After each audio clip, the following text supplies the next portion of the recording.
Yan siya na nagdi-deliver kami sa palengke, ganyan. Namimitas ako ng mga prutas para may panlaro ako, ganun.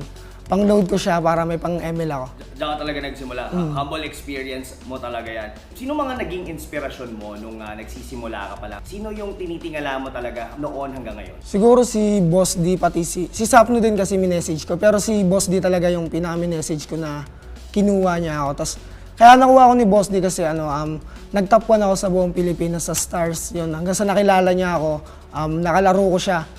Yun, hanggang sa kinuha niya ako, sa MLO ako, tapos nakasali kami sa The Nationals.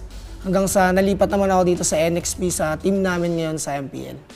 Pag-usapan natin yung persona mo, on-stream, persona mo nang habang nasa MPL ka. Ano ba to? Character lang ba to? Or papang content lang ba siya? Or ganito ka talaga? Siguro character ko lang talaga siya kasi ganun ko sila na-entertain eh. Para sa akin, ganun ko sila napapasaya. Pero yung totoo ko talaga, sakto lang, humble lang ganun. Yung sa totoong buhay. Tingin mo, kailan mo masasabi na successful ka na dito sa MPL?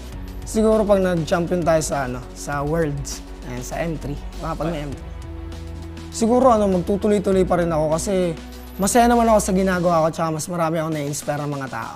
Kwento mo naman sa amin yung yung origin at pagsikat ng Baka Rene J. Lang yun eh, sa TikTok, ginawa ko lang siya pero wala pa kasing gumagawa ng step na yun. Tapos tinry ko lang siya.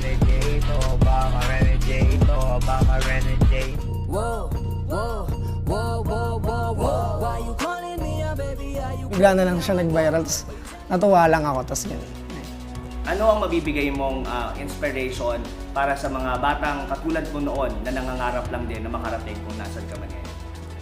Wag silang sumukong mangarap kasi kaya nila yan, basta paghihirapan mo, dugo at pawis lang naman yung, di ba, yung puhunan natin para sa pangarap natin. Yun, wag nilang sukuan. Natutunan ko siguro magpahalaga sa mga bagay na meron ka ngayon kasi yung mga dating wala kang bagay na yun, di ba? Parang ngayon, meron ka na, ang hirap kunin nun, kaya yun saan, siguro pagpapahalaga. Katulad sa pera, di ba dati masaya ka na kahit 5 piso, gano'n. Kasi ngayon nakukuha mo na sa sarili mong ginagawa. Ano ba ang e-expect namin kay Rene J ngayong MPL Season 7? Marami kayong expect sa akin kasi mas marami na akong hirong ilalabas kasi mas marami na akong pinapractice na hero ngayon. Kaya maganda sila dahil dodrawing sila lahat.